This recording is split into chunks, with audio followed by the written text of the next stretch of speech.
Switched it up.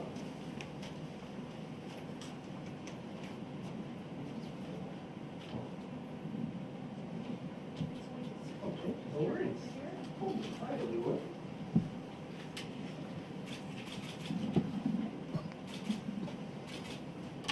Whenever you're ready.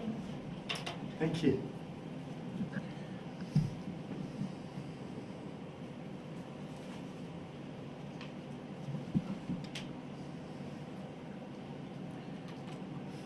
Good afternoon, everyone. I'm Adrian Dix, BC's Minister of Health. Joining me today are Dr. Bonnie Henry, BC's Provincial Health Officer, and Dr. Penny Ballem, Executive Lead of BC's COVID-19 immunization plan. We're honored to be here on the territories of the Musqueam, of the Squamish, of the Tsleil-Waututh First Nations. Earlier this summer, we shared news that we had started the work necessary to offer a fall booster dose. Many of us might recall receiving text on this important safety step in mid-July, when summer was just getting underway, or at least it seemed that way. And with today marking back to school, the end of summer holidays, the time of year when we get back to it, we're here to announce the details of the fall booster campaign. It's a welcome step that builds upon previous efforts and advances, especially Health Canada's news during the summer that it had approved a pediatric COVID-19 vaccine, a booster dose for children ages 5 to 11, and on September 1st, approval of a new booster dose, a Bivalent, one that Dr. Henry will talk about in a few moments. For all of us, with COVID all around us, it's been a busy summer. British Columbians have continued to protect ourselves, our loved ones, and our communities by getting vaccinated in record numbers. As of August 15th, 92% of people in BC aged 12 and older had received the 2-dose primary series, and more than 12 million COVID-19 vaccines had been administered. We started offering the pediatric vaccine on August 2nd, and 2 weeks later, 20,000 children had registered to get their shot. And I again ask parents to register their children today. Getting our vaccines and our boosters for ourselves and our children have protected us against severe COVID outcomes requiring hospitalization, which has eased COVID stress on our healthcare system, a stress that continues nonetheless to exist. 15,800 healthcare workers in the last week where we have information, which is the week prior to the week ending in Labor Day, were off sick that week, significantly above the usual numbers, and that has an impact everywhere in our healthcare system. Put simply, when we get our vaccines and our boosters, we save lives. It's vital work getting our vaccines and keeping up with our boosters. And our ongoing commitment to this effort has made and will continue to make all the difference to each of us in how we face COVID and how we live with COVID. On that point, we're here today to provide an update on our fall booster campaign. And I now invite Dr. Bonnie Henry to talk about the fall season and how we can continue to protect ourselves. Dr. Henry. Thank you very much and good afternoon. I want to start by talking a little bit about where we are in this pandemic and what we all need to think about as we start back to school and work for many people and head into the respiratory illness season this fall and winter. We still have a very uncertain trajectory of the pandemic in the next few months. And while I do believe we are emerging from the pandemic part of it, it is clear that COVID-19 will be with us for the long term. It is still, in my opinion though, an unusual event, one for which we need to continue to take coordinated measures together. We know that we, for example, still have our special advisory committee nationally.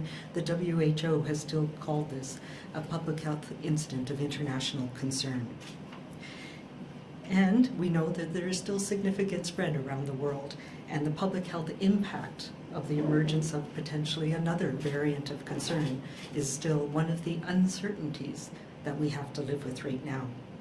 But we do know more and more about the virus and about how we can manage both individually and collectively in this province. But we are not yet at a point where we can let our guard down, both here and globally, and the public health emergency that we have here and the measures that enable the measures that we can take remain important. We also need to continue to pay attention to the things we know will help against COVID-19, and also in the context of what we may be facing in the coming respiratory season, things like influenza, RSV, and other serious respiratory illnesses. So while my team have been working a lot through this summer to try and give a sense of what we might be facing in the fall and winter, and we'll be talking more about that next week, we do know that the COVID climate, the climate that we're in, gives us a sense of where we are in the pandemic. And it's measuring things that we provide information on, like rates of illnesses. We know that that is focused on the people who are most likely to need treatment or to have interventions as a result of their illness, the PCR testing. But also on hospitalizations, ICU cases, people who end up dying from COVID-19. And we also look very closely at outbreaks in long-term care homes, in assisted living, in schools, now that kids are back, and other surveillance markers like wastewater testing, seroprevalence studies that we're doing on an ongoing basis. And those all give us a sense, a picture of what's happening in our community over time. Those are not things that change on a day-to-day basis, but they do change over weeks and months, and that's why we provide the weekly information that we have been providing. And we've been working on, and we'll give, as I mentioned, some details next week. But we also need to look at, what is the weather on a day-to-day basis? Like we would look outside and say, yeah, it's summer, so are we expecting sun or rain? Do I need sunscreen or do I need my umbrella? And when we look at that from a COVID perspective, it means looking about how am I feeling today? If I have a cough or a fever, then maybe I need to stay away from others. What am I going to be doing today? Am I going to be in a crowded place with lots of people? Maybe I need to take a mask with me. What's happening in my community, that COVID climate? But also looking at the things that I can do to see if I'm okay today. And that is staying up to date on my vaccinations, making sure that I'm cleaning my hands regularly, covering my mouth when I'm coughing, staying home if we're not feeling well. And the things that we need to think about now are not the same as the ones that we thought about over the last couple of years, where we didn't have the level of immunity that we have now. But things that are indicators that we may be infectious to others are things like having a fever and a cough, fever and a rash. Those are things that are from our past that we may remember. Having nausea, vomiting, diarrhea, those are things that can be infectious to others, and we're likely to see more of those as we go into this fall season. So I need to think about what am I doing, what setting is it going to be in. If there's lots of COVID or even influenza circulating, maybe I need to stay away from high-risk settings if I'm at risk myself, or if I'm not feeling well, postpone that visit to somebody who's going through cancer treatments, or to visiting your grandmother in long-term care until you're feeling better. Those are all the things that we need to think about on a daily basis as we're going into this fall and winter. And of course, cleaning our hands regularly and staying up to date on vaccination. It is without a doubt vaccination that has allowed us to get to this point where we no longer need to have broad imposed measures like mask mandates, like closures, like distancing, that we know are so disruptive to society, and that we needed to slow the spread of SARS-CoV-2 when everybody was susceptible and we knew that severe illness could happen to large numbers of people. But because so many people have stepped up and received their immunizations, we are in a very different climate now than we were even just a year ago. The level of immunity that we have from infection and vaccination has been a game changer. And we know the virus has changed as well, and that has changed what we've had to do. But we need to keep it up to be certain we are protecting those most at risk and protecting our healthcare system in the coming months. I'd also like to talk a little bit about immunity against COVID-19. So immunity can mean a lot of things, and many people think of it as an all or nothing. But our body's immune systems are complex, and we've talked about this quite a few times. Immunity is our body's ability to protect us from getting sick, getting infected in the first place, but also getting sick or seriously ill from a pathogen, an agent, such as a virus, such as SARS-CoV-2. And we have learned over this last 2.5 years a great deal about COVID-19, the illness, about SARS-CoV-2, the virus, and about immunity. Since we've had vaccines as well, we know our immune system is complex and responds both to vaccine and to infection, and that immunity is not just on-off. It can be different in different ways, and it's not just one size fits all. We know that infection-induced immunity, what some people call natural immunity, is the immune protection we get when we're infected with the virus. Whether it's the original strain, the Delta, the Omicron, it gives a different level of immune response. And I've talked a number of times about we have two main parts to our immune system, and one of those is the antibodies that are generated when we're infected with a virus. And those antibodies are in our blood, and over time, those go down. But the second part of our immune system is our cell-mediated immune system, and those are those memory cells. They have great names like killer cells that remain in our body, and when we get exposed to that same virus again, they can come up and protect us from getting really seriously ill with the virus. We also know that as many as 1 in 8 people, and this is from data that was done here in Canada and also in other parts of the world, who are infected and infected but not vaccinated. So people who have only infection, whether it's from original Wuhan strain, from Delta, from Omicron, 1 in 8 people don't develop a protective immune response. So they may have antibodies for a short period of time, but those may fade away, and they may not have stimulated that stronger, longer-lasting response from the cell-mediated immunity. And we know that this immunity decreases over time and is different with different variants. And we see that particularly with Omicron, that if you have a mild infection with Omicron and you don't have your system primed through vaccination, that you may not develop seroconversion or enough of that strength immunity so that you can more likely to be reinfected, you're more likely to have more severe illness. We also know that vaccine-induced immunity is also complex, and when we know now that it gives strong protection against any infection after 2 doses, but it's better after 3. So really 3 doses is important for longer lasting, stronger protection, both from those antibodies, which also fade over time, but that stronger cell-mediated immunity that we now know from the vaccine effectiveness studies done here in BC, done in Canada and elsewhere, that it gives you longer lasting protection against severe illness, and that is preserved for many, many months and years.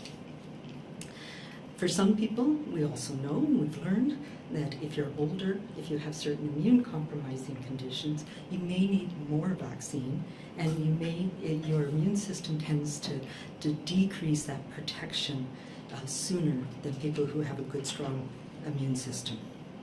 So we need to protect those people with additional doses when we see surges in transmission in the community.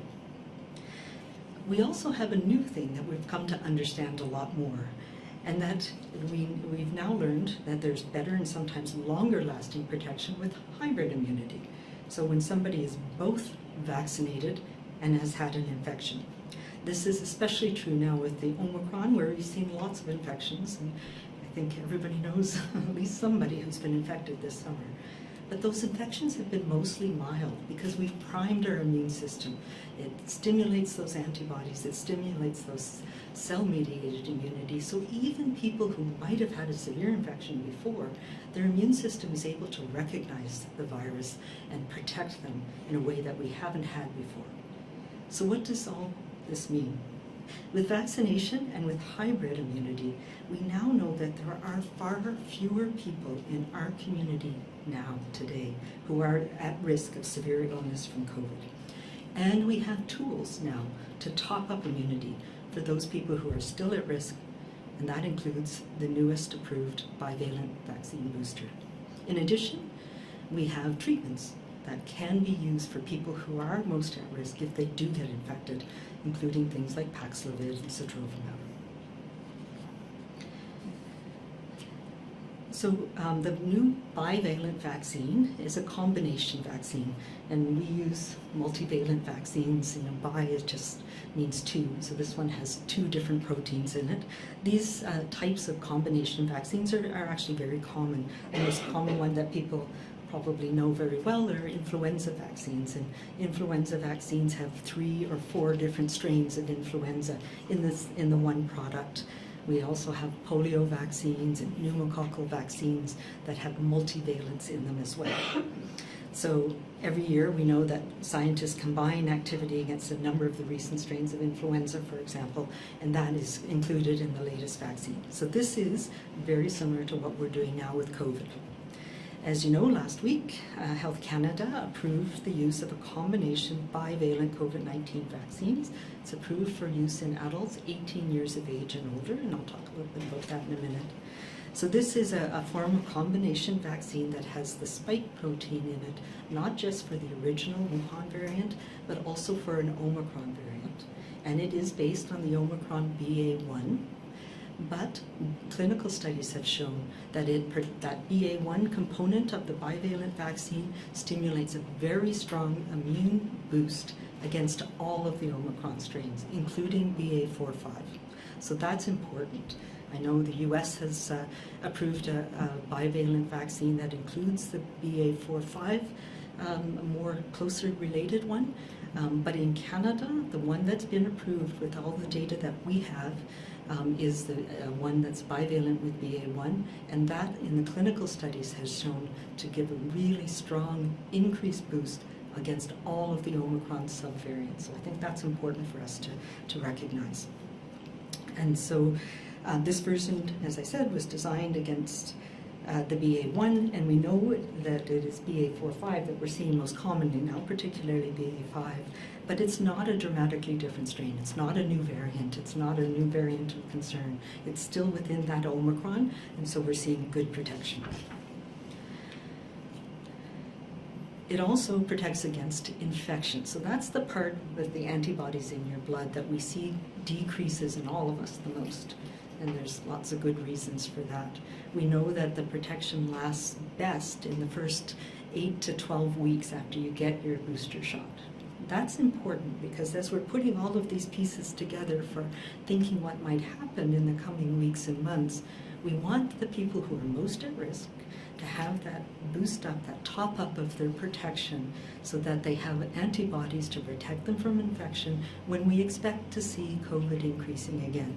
And as I said, we'll be talking some more about that, but what we're looking at is probably November, December. And the other things that we're putting into the mix is it's very likely we're going to see influenza this year. And we haven't seen influenza in the last couple of years, but people are traveling more, we're doing more together. So and we look at what happened in Australia, New Zealand, we see that influenza was a fairly bad season this past year for them, and it came early. So what we're planning for and what we need to think about is how do we best protect people from influenza, from COVID, at a time where they both might be circulating, and that is really November, December. So that's a little of the thinking that's been going into who's going to get this bivalent vaccine booster and when.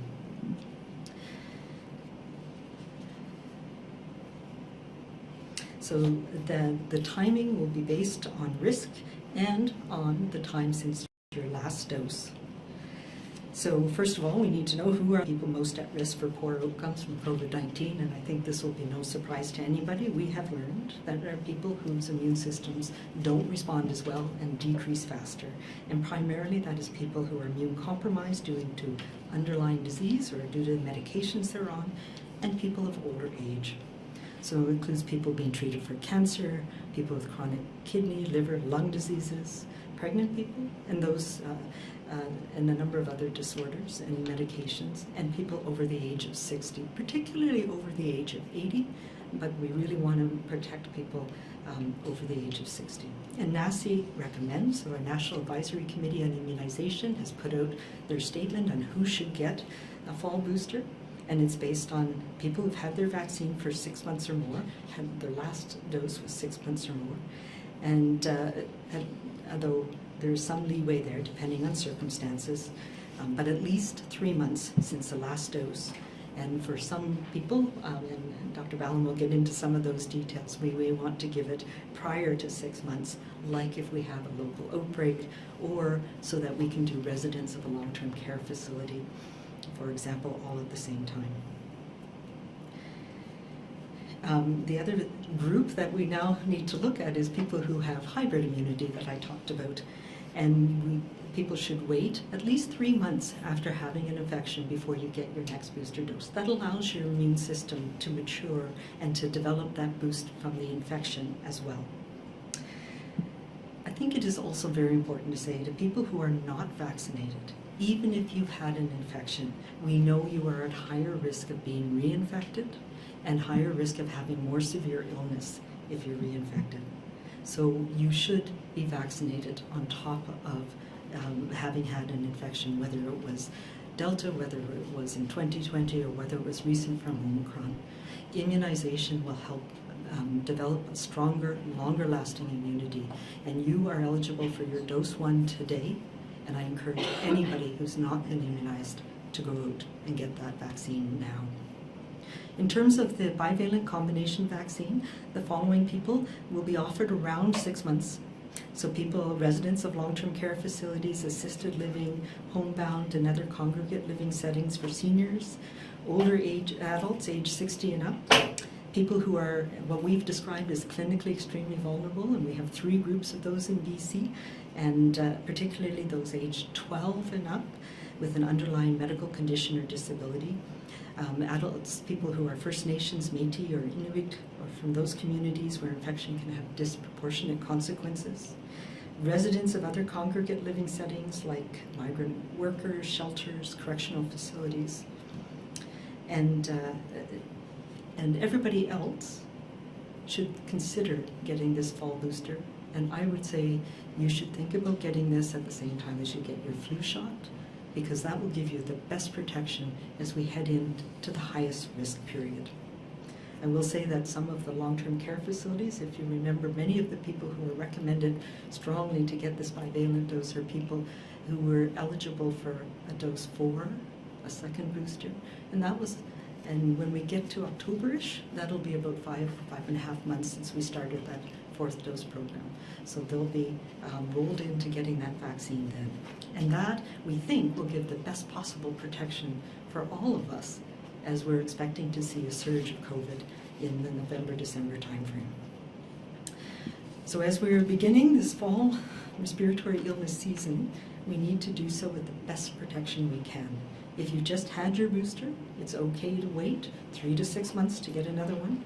And I've also encouraged all of those who've received their invitation for a booster, who are young and healthy and haven't got that 3rd dose, to get it now. It will give you that stronger, longer-lasting protection through the fall. And I also want to thank everybody. We are here where we are in BC because everybody has stepped up. So many people have done what we've done to protect ourselves, our family, and our communities, and it's made a tremendous difference. And I'll now turn it over to Dr. Ballem, who will provide more information on when and where the vaccine will be available.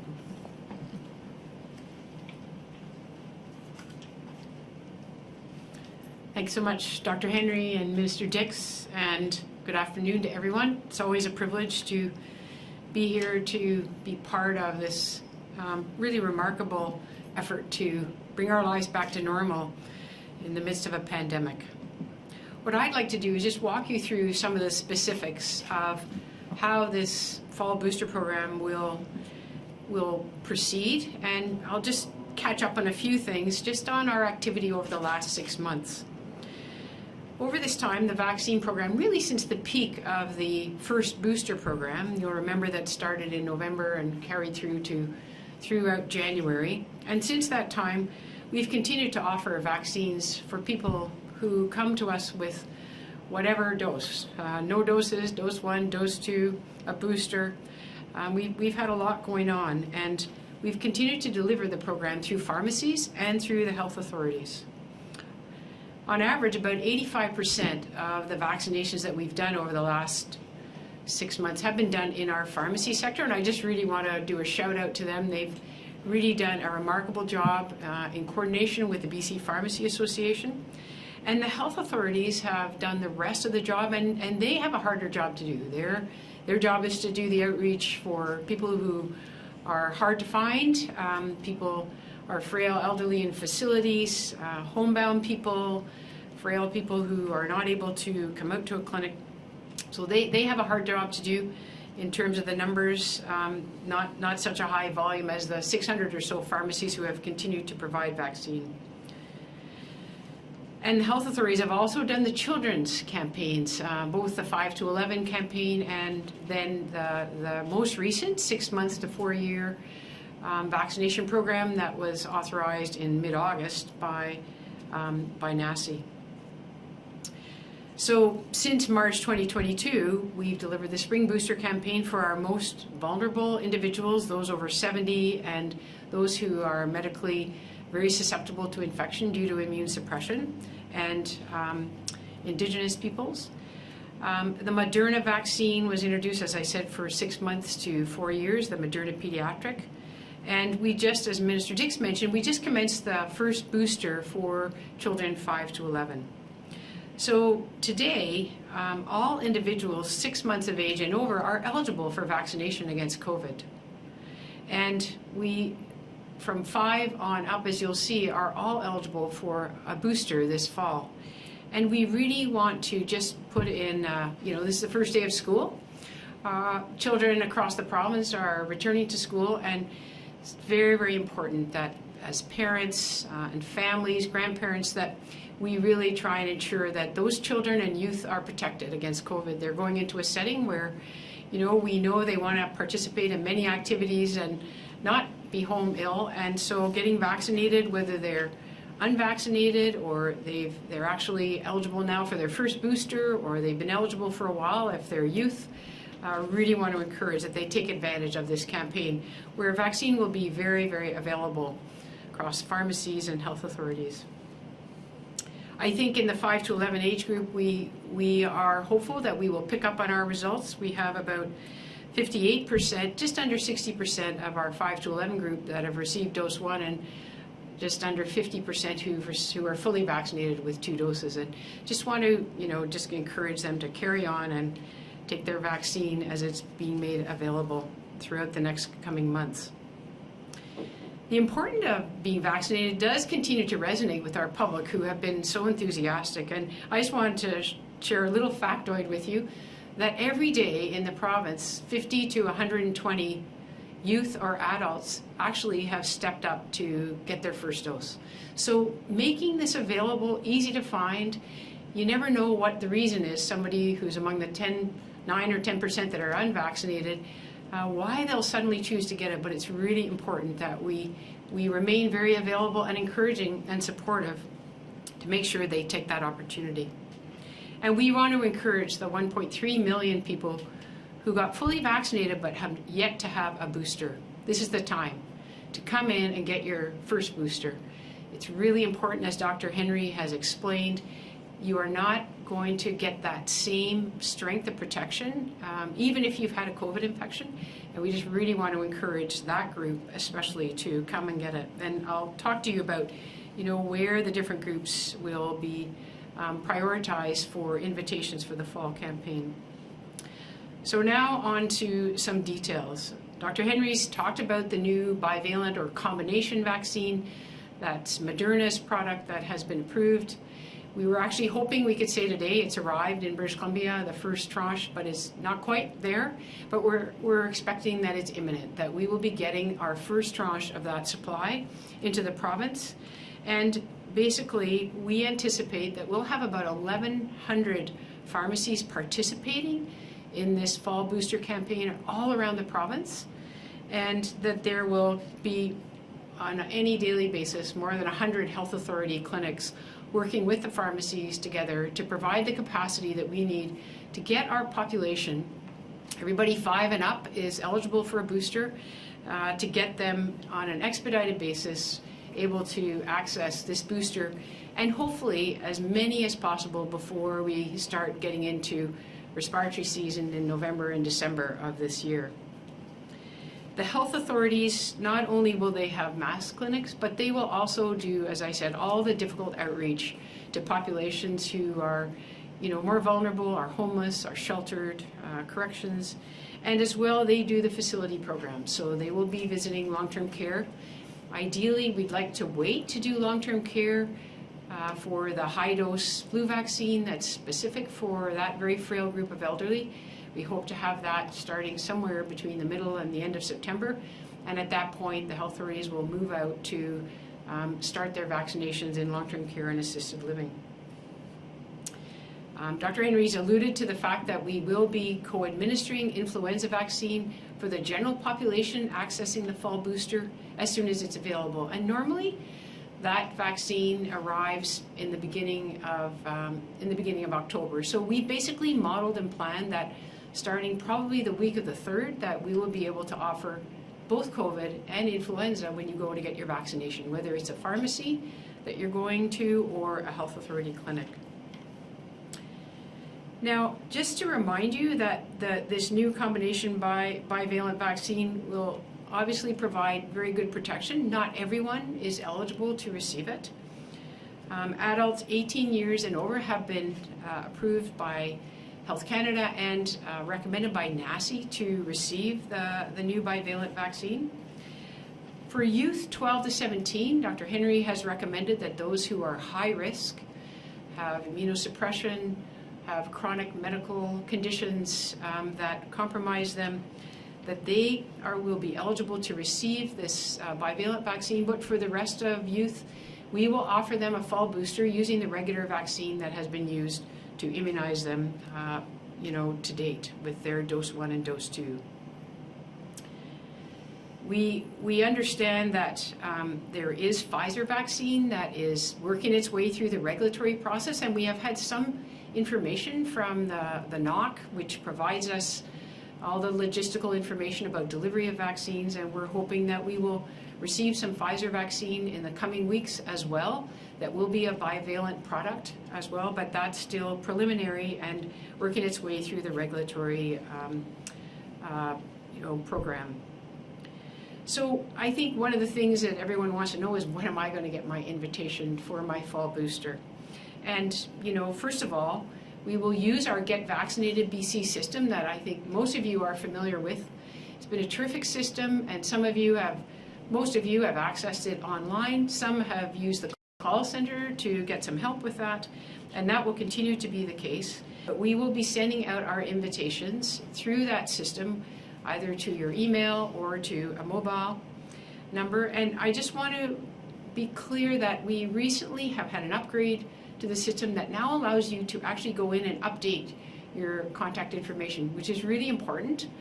Not everyone's like me that has had the same mobile number for 20 years.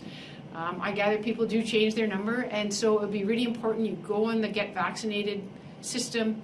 There's an icon you can click on and then update, whether it's your email or your mobile, so that you'll be sure and get your invitation. We will flow invitations for the fall booster campaign based on a number of variables, which are mostly direction from public health and dictate the priorities. So I'll just go through the key groups. First of all, the interval from your last vaccine is a really important indicator. As Dr. Henry has said, immunity does wane. So for those who only got up to dose 2, they are well over a year, many of them, since they've had their last vaccination. They may have had COVID in the meantime, but we will be targeting especially those very high priority individuals in those groups as early invites to the campaign. Those who are clinically extremely vulnerable. So we have 3 groups of those who are immunosuppressed, either severely or moderately, and then people who have chronic conditions like diabetes, some of the neurodevelopmental issues, chronic lung disease, a whole variety of conditions that Dr. Henry referred to. That's the second high priority group that will be invited as a priority for the campaign. Indigenous, our Indigenous community 18 and over. And then we will use the age cutoff of 60 years of age to finalize the priority groups who are vulnerable to COVID infection and to having more adverse outcomes. Healthcare workers is the final group that I just want to speak to. Our healthcare workers were a high priority when the first booster came in order to protect our healthcare system, and many of them are well over 6 months since their last dose, and we want them to be protected, as Minister Dix says, to protect them from getting sick, but also equally important from them, we need to protect our patients in our institutions and our programs. So healthcare workers are a really important group. And finally, the group of very vulnerable folks, 70 and over, and immunosuppressed, who were invited for the spring booster campaign. As Dr. Henry has said, we are going to time their invites so they'll be the first on deck in October to get the combined influenza and COVID vaccine opportunity. So just a point of that Dr. Henry's just referred to, elderly and long-term care, assisted living, homebound individuals, congregate settings who are considered high risk, other high-risk groups we know have adverse outcomes, those in shelters, congregate settings, corrections facilities. The health authorities are responsible for those, and when the bivalent vaccine arrives, they will be making plans to, along with the long-term care and assisted living sector, they'll be making their plans of how they'll outreach in parallel to the mass clinics and the pharmacy program that will be running across the province. We built a model for Immunize BC to actually project both who will invite and what we expect the uptake will be. We will be able to vaccinate at peak about 250,000 to 280,000 individuals a week. So that's about, 250,000 or more individuals will get their vaccine in any 1 week, and that capacity will remain for about 10 weeks.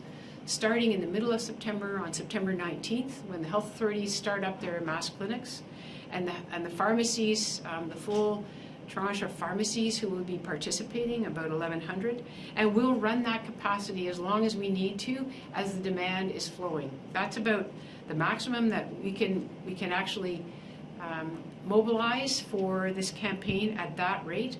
And then as the demand falls off, as we expect it to at the end of November, we will be basically backing off the health authority clinics and turning the program over to the pharmacies. And then the health authorities will carry on doing the difficult to reach, the facility program, and the children.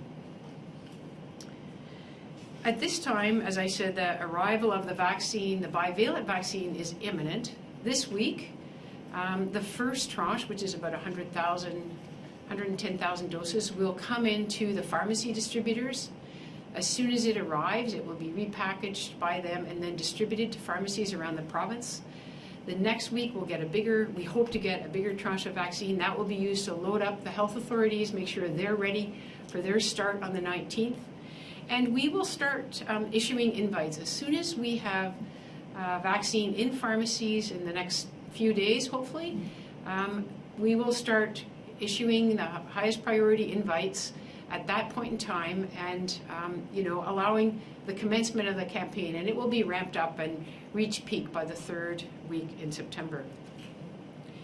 Now, we do know that there are some people who may not want to, are not sure they want to do the bivalent vaccine. Dr. Henry's described it as a very good vaccine with added protection against Omicron, but we continue to have mRNA, the regular mRNA vaccine, the Pfizer and Moderna available. We continue to have Janssen and Novavax available, and we really encourage people who perhaps are not sure, don't know enough about this vaccine, get your fall booster with either the existing vaccines that you're very familiar with or with Novavax or Janssen. We really want people to be protected for the respiratory season.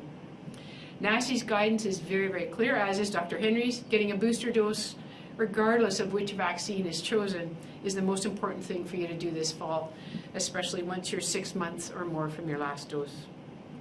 And finally, for all the parents, just one more plug for those parents of children, who are anywhere from 5 to 18, get your kids vaccinated.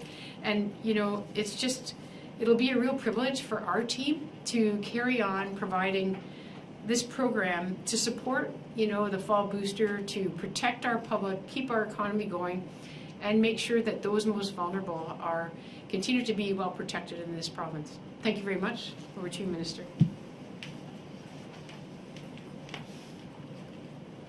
Thank you, Dr. Henry. Thank you, Dr. Ballem. And just want to say finally, before we take your questions, how important it is to get vaccinated.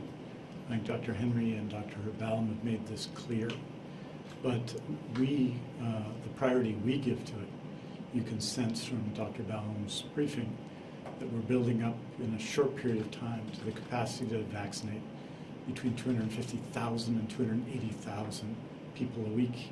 That's an enormous effort by our pharmacy sector, and thank you to pharmacists, by our doctors, by our nurses, by other health professionals who are taking part in these vaccination programs. It occurs at a time when there are very significant demands on the healthcare system. And the fact that this is such a priority for us, and the fact that so many people are contributing to this effort demonstrates its importance. So there are lots of good reasons to get vaccinated. To protect yourself, to protect the ones you love, to protect the ones you don't know, to protect your community, to protect the healthcare system. But there will be an opportunity to get a fall booster. I encourage everybody to get one. And I want to again thank all those in British Columbia, from people who work in healthcare, everyone in the province, for their ongoing support and effort as we deal with the ongoing COVID-19 pandemic. And with that, we're happy to take your questions. Thank you. As a reminder for reporters on the phone, please press *1 to enter the queue. That's *1 to ask a question. Please also remember to take your phone off mute. You will not be audible until your name is called. For media in the room, please line up at the microphone provided and someone will check in with you. Please wait to be called and make sure to provide your full name and outlet. Media will be limited to one question and one follow-up. We'll be starting on the phones today. Our first question is from Richard Zussman, Global News. Please go ahead. Dr. Henry, I'm trying to understand how someone makes the decision around getting the bivalent and the flu shot if they want to do that at the same time. Should people wait until that point in October? Will the most vulnerable be required or guided to wait until that point if they need to get a flu shot? How does that decision get made? And with such a push for the bivalent, are we not going to waste a lot of the other vaccines that we currently are providing and currently have in stock? Yeah, so in terms of who gets what when, if you're somebody who has not had a booster dose, you should get a booster dose anytime now, and get your flu vaccine when it comes available later on in October. And we kind of titrate it, so those people who are at highest risk, who most need the bivalent booster, are going to be at about 5.5 months come October. So those are the people who had their 4th dose in the spring vaccine campaign. So it actually, you'd think we planned it, it actually lines up very well for them to be able to get co-administered their flu vaccine and the COVID booster.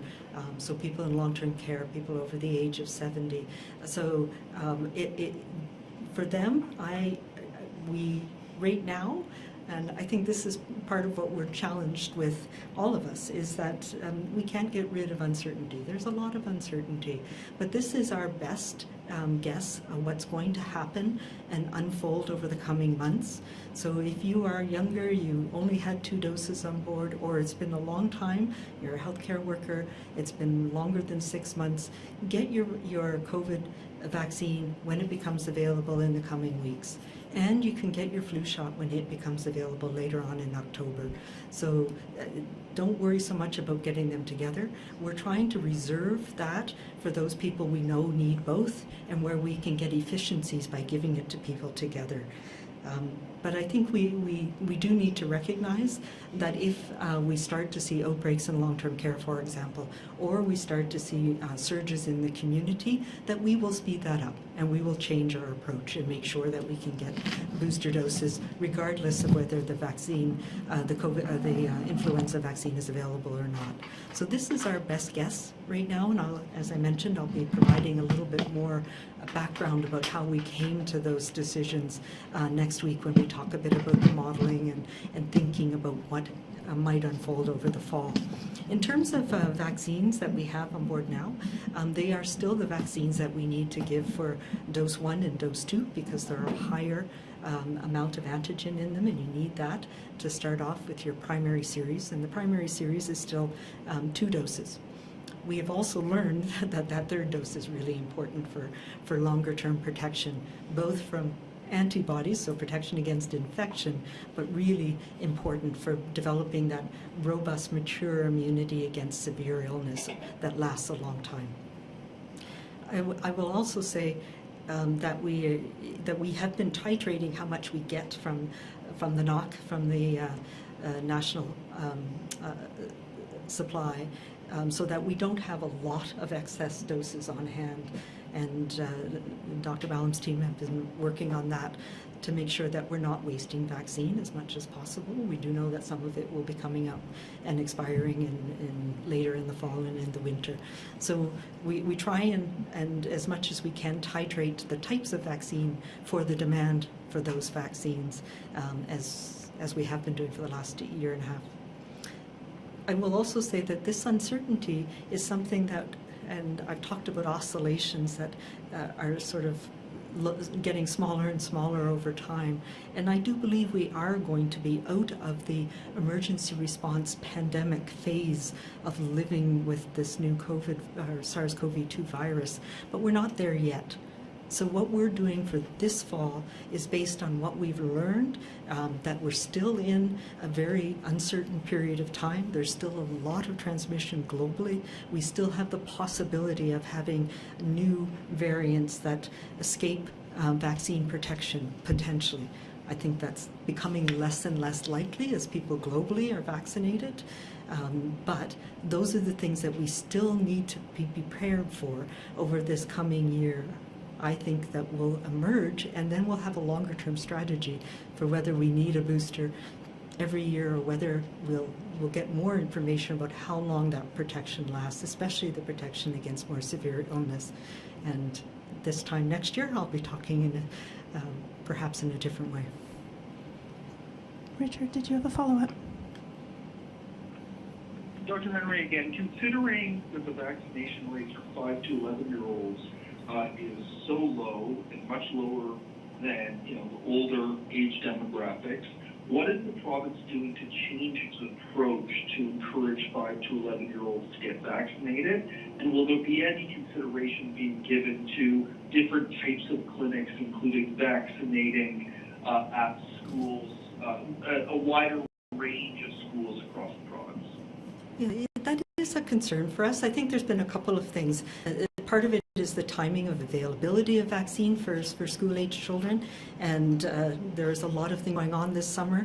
I think a lot of people had experience of infection, and we've seen that in some of the seroprevalence data that we have we're just analyzing now, and I'll talk more about next week. We've seen that a lot of young people, especially school-age children, have had in the last 6 to 8 months. So I think that impacts people's decisions on whether to get a vaccine or not.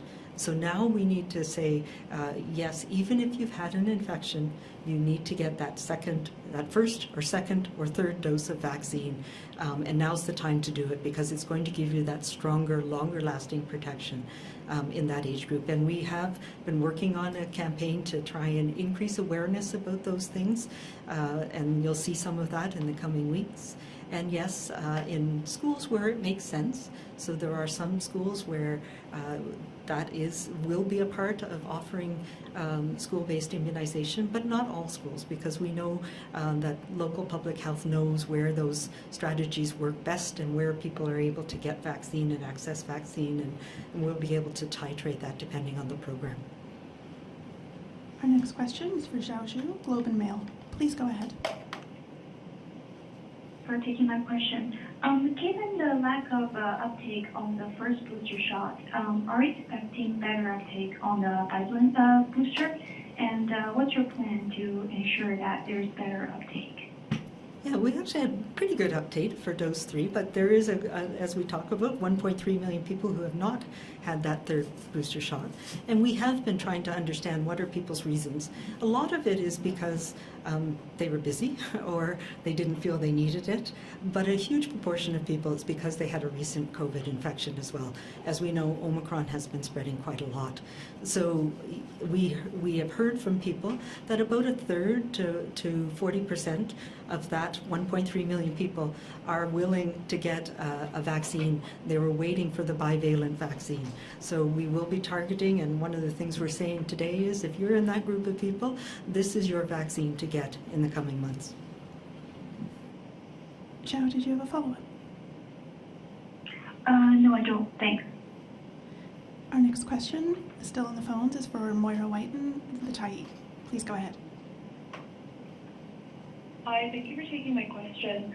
I just want to clarify, the fall booster is being recommended for people no matter how many initial shots they've had, but whether that be the primary series or a third booster, first booster, or a second booster. Is that correct? A little bit of nuance, as always with these things. I know it's complicated. If you've not had any vaccine, you need to get the original formulation with the higher antigen dose. But yes, regardless of whether you've had 2 or 3 or 4, we're recommending for people who are at highest risk and for all adults that they get this booster shot after about 6 months. Moira, did you have a follow-up? I do, and thank you for that clarification. Following up on Richard's question, there is a really low number of small children under or 4 and under getting vaccinated. How much of this do you attribute to, the newness of the program, and what strategies are you going to be employing to kind of build trust in that vaccination program? Yeah, I know there was a lot of parents, and I talked to many of them at some of the clinics who were just really relieved when we had a vaccine to protect our youngest children. 6 months, we know that infants are particularly at risk and can have very severe illness with COVID. Older children, thankfully, tend not to get a severe illness, but it's still important to protect them from getting sick. And we have seen a very slow start to it. We're only about 10% of where we want to be. And we've heard a number of things from parents about why they haven't yet brought their younger children. Partly it's because of timing. When the vaccine became available, there was a lot of people with lots going on during summer, so we're hoping that will increase. We've also been doing targeted outreach to families with children to remind them that we have these clinics now, the public health clinics that are available for kids, and as their younger children are getting up to date in their other vaccinations, they'll be offered COVID vaccine. And as I mentioned, we're starting a new targeted advertisement campaign to build some confidence and to help parents answer the questions that they have about vaccination for our youngest children. I don't know if you want to add anything to that. Yeah, we, it's a decision that we heard many parents are anxious to make for their children, but they have concerns about. Parents want to wait a little bit and see how it's working in other children, and we have more data now on an ongoing basis about safety, about how well it's working, about the vaccine formulation itself for younger children and how effective it is. So I would encourage you to talk to your healthcare provider, talk to your pharmacist, talk to your pediatrician. There's lots of great information for parents on the BC CDC website, and also through the Vaccine Evaluation Center at Children's Hospital about these specific vaccines that are formulated for younger children. Yes, yeah, that's one of the things that we've been working on is making especially the vaccine for younger children available through pediatrician and family practitioner offices, because we know that those are trusted sources for parents where they feel comfortable bringing their younger children to get immunized. For our next question, we're going to go to a reporter in the room. Please go ahead. Hi, Penny Daffos from CityNews, and this is actually a question for Dr. Ballem. Could you just clarify, does somebody need an invitation to get the bivalent vaccine? What happens if they show up and they're not sure if they get the bivalent one? If you could just kind of clarify, if somebody makes an appointment, for example, for next Tuesday, thinking that their pharmacy is going to have the bivalent vaccine, should they expect that that'll be the case, or they only get it if there's an invitation? If you could just explain that for us. Yes. So just to clarify, you know, we will not, given the size and the capacity we're trying to create at this point, it's by invitation only. And when you get your invitation, we will assume that you will want a bivalent vaccine if you're eligible. So if you're 18 and over, that would be the vaccine offered. But if you get to the clinic or the pharmacy and you want to have the regular vaccine that you've started with, that's fine as well. If you don't want the bivalent, as I said, and you would like to get your fall booster with a Novavax or potentially a Janssen, you're 18 and over, that you have to do through the call center. But we are assuming that the majority of people will want the bivalent. That will be sort of the default vaccine. But all of the regular vaccines are also available on an ongoing basis. And as Dr. Henry said, if you've never been vaccinated, the regular vaccines we've been using for the last 2 years are the vaccines that would be used for that primary series. Second question for Dr. Henry. I know that you've been reluctant to reintroduce public health measures, but you're also worried about the fragility of the healthcare system and the fact that we could be facing a double whammy with influenza this year. So I'm just wondering, is it a metric of deaths due to COVID? Is it a matter of hospitalizations due to COVID plus flu? What are the numbers that you're looking at before you actually consider reintroducing public health measures to control potentially not just COVID, but potentially also the flu as well? Yeah, really good question. And there's no one single thing. And we talk about a lot about what we're following, what we're looking at in terms of what's transmission in the community, outbreaks, who's getting sick, who's getting hospitalized, the impact on healthcare workers and the system. So it is a little bit of everything. But I will also say that, you know, the pool of people who are susceptible is different now, and that's because of the level of immunity we have from infection and also primarily from vaccination and the combination. So the tools that we used when we had no immunity and where we needed to take drastic measures to slow down the spread of the virus are no longer, in some cases, effective, and are no longer needed for the most part. So doing a mandate, making it a legal requirement for people across the board to do something is actually a very, it's a last resort tool that we use very judiciously in public health. So I don't see us getting there unless we have the emergence of something very new and different where we have that susceptibility again. We know how to deal with a lot of this. We know that ourselves, all of us have had experience with this virus now. Schools know how to deal with it. They've understood the disruptions that some of the temporary measures that we had in place, like cohorting and distancing and mandates, mass mandates, the impact that they have on disruption of learning in schools. But we also know there's some things that we need to keep doing, all of us. So, you know, paying attention to ventilation in indoor spaces, paying attention to cleaning, paying attention to our health awareness. How am I feeling?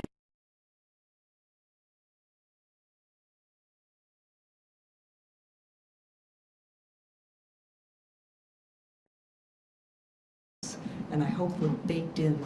But we can trust people now, I think, in our community to do those measures. We don't need a heavy hand of putting in legal restrictions, in my opinion. Our next question is also in the room. Please go ahead. Hi, my question will be for Minister Dix en français, s'il vous plaît. Thank you so much. So I'll just need a couple of words en français sur cette campagne de vaccination en plein dans la saison de l'automne. À quoi ça va ressembler? Et quelques mots, nous dire à quel point c'est une campagne importante. Dans l'optique où on le sait, il y a le vaccin bivalent en ce moment approuvé par Santé Canada. Et nous vivons toujours dans une pandémie qui a une influence sur beaucoup d'éléments de notre société, en particulier notre système de santé, mais déjà un peu partout. La vaccination, c'est un outil pour nous de répondre à cela. C'est pour chaque personne une opportunité de se protéger, de protéger ceux qu'ils aiment et de protéger la communauté. Nous avons des nouveaux vaccins et ce sont des vaccins qui sont efficaces contre les variants d'Omicron. Et donc, il faut, je pense, que tout le monde, dès qu'ils sont invités, de se vacciner pour cette période de l'automne. Je pense que c'est essentiel. C'est important pour nous comme société, mais c'est important pour chacun d'entre nous. Donc, et c'est pour cette raison-là que nous avons mis en place des effectifs importants partout dans le système. On va avoir à peu près 280 vaccinations par semaine, ce qui est quand même extraordinaire. En plus que tout ce qu'on fait maintenant dans le système de santé, on fait plus que de chirurgie maintenant que jamais avant. On fait plus de visites pour la santé primaire maintenant. Mais en plus, on va avoir une campagne qui, chaque semaine, va pouvoir vacciner à peu près 280 personnes, ce qui démontre la priorité qu'on donne à cet effort. Et je pense la priorité que chacun d'entre nous va donner à l'effort, c'est-à-dire quand on est invité à être vacciné, d'être vacciné. Did you have a follow-up? Oui, merci beaucoup. Deuxième question, toujours en français, c'est-à-dire, Dr. Henry parlait du pic qu'on s'attend à avoir possiblement en novembre avec la COVID-19. On le sait à quel point les hôpitaux ici en Colombie-Britannique sont sous pression. On a vu entre autres des fermetures, de réduction des heures dans les urgences de la province. D'abord, est-ce que vous êtes inquiet par cette éventualité de voir un pic avec la présence de l'influenza? Et qu'est-ce qu'on pourrait voir? Est-ce qu'on pourrait voir deux mesures? Donc, en deux parties, s'il vous plaît, la réponse. Et en août 2020, en août 2021, en août de cette année, on a fait des préparations pour l'automne et pour l'hiver. Parce que ces préparations sont essentielles, pas seulement pour la santé publique, mais pour tout le système de santé. Donc, je suis toujours inquiet. Hein? Je suis toujours inquiet. Parce qu'il y a des choses qu'on sait bien, puis il y a autre chose, toujours. Il y a toujours des surprises. Et le COVID-19 nous a donné des surprises chacun. On se souvient quand même qu'en hiver dernier, en décembre dernier, il y avait le développement d'Omicron qui a tellement bouleversé tout le monde. Hein. Donc, on a fait des préparations. Mais j'ai beaucoup, je pense, de respect pour nos professionnels dans le système. Et on va être prêt pour répondre à tout cela. Maintenant, aujourd'hui, ce mois-ci, on a fait plus de chirurgie dans ce mois que jamais avant. Hein? Plus de tests, plus de visites, plus d'appels à l'ambulance. Et le système de santé a répondu à cela malgré tous les défis et les difficultés. Il y a certaines salles d'urgence, en particulier Clearwater, mais aussi à Mackenzie, à Chetwynd, qui a dû réduire leur service depuis quelques semaines. Et ce qu'on cherche et ce qu'on travaille sur cette question, sur laquelle on travaille beaucoup, c'est d'avoir une réponse permanente à ces situations. Mais je pense que le système de santé va être en mesure de répondre, mais il faut que tout le monde y participe. Tout le monde est vacciné, qui sont invités à être vaccinés. C'est essentiel pour nous tous, pas seulement pour le système de santé, mais pour notre propre santé. Sur les mesures, vous avez pas répondu. Les mesures, est-ce qu'on va avoir d'autres mesures? Oh, mais je pense qu'il y a de la préparation, n'est-ce pas? Mais les mesures, ce qu'on a fait depuis le commencement de la pandémie, c'est d'adapter aux circonstances. Hein? Et c'est différent maintenant 92% sont vaccinés dans la population. C'est différent que l'hiver 2020. Mais on est toujours prêt à faire ce qu'il faut faire. Et le docteur Henry a démontré cela depuis 2 ans et demi. On est prêt à faire ce qu'il faut faire. Mais ce qu'il faut faire a changé aussi. Et donc on va maintenant, et c'est pour cette raison-là, qu'on a une telle campagne de vaccination pour l'automne et pour l'hiver. C'est pour qu'on puisse faire ce qu'on veut faire pendant cette période, n'est-ce pas? Que ce soit à l'école, que ce soit dans nos vies privées, que ce soit au travail. Donc, être vacciné, ça veut dire beaucoup sur ce qu'on doit faire cet hiver. That's all the questions we have for today. Thank you. Merci, thank you.